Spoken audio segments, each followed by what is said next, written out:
नमस्कार, मी वृषाली कदम. जय महाराष्ट्राच्या एन्काउंटर या खास कार्यक्रमामध्ये आपल्या सगळ्यांचे स्वागत आहे. आज एन्काउंटरमध्ये एक अशी असामी आहे ज्यांच्याबद्दल सांगायचं झालं तर त्यांच्या नावात जोर आहे आणि त्यांच्या कामातही जोर आहे.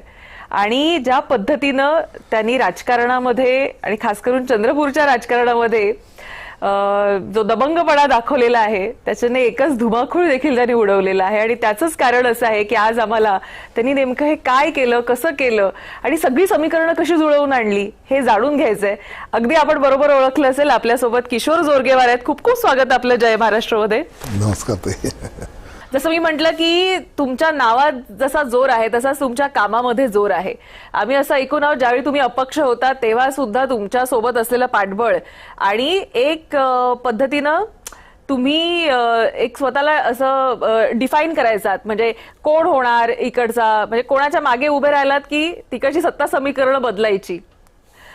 मग ते आम्ही जेव्हा तुम्ही शिंदेच्या सोबत होता तेव्हाही पाहिलं आणि आता भाजपमध्ये आलाय तेव्हाही पाहिलंय. कसं हे सगळं तुम्ही जुळवून आणता जोरगेवार? जुळून येतं असं काही विशेष प्रयत्न, अशी संधी वेळ येत असते की ज्या ठिकाणी एक असं आहे की जिथे कमी तिथे आम्ही, ही आमची एक भूमिका आहे. आणि त्या दृष्टिकोनातून मागच्या वेळेस मी अपक्ष म्हणून निवडून आलो होतो आणि मी कदाचित तो जो व्यक्ती असेल ज्याला एका टर्ममध्ये 3 मुख्यमंत्री मतदान करण्याचा, 3 मुख्यमंत्री बनवण्याचा त्यावेळेस मला करता आलं. आणि निश्चितपणे पहिल्यांदा देवेंद्रजी झाले, मग उद्धव साहेब झाले. त्यांचा होता की बा आमच्या सरकारला तुम्ही पाठिंबा द्या महाविकास आघाडीचा, आणि तो पाठिंबाही आपण त्यावेळेस दिला.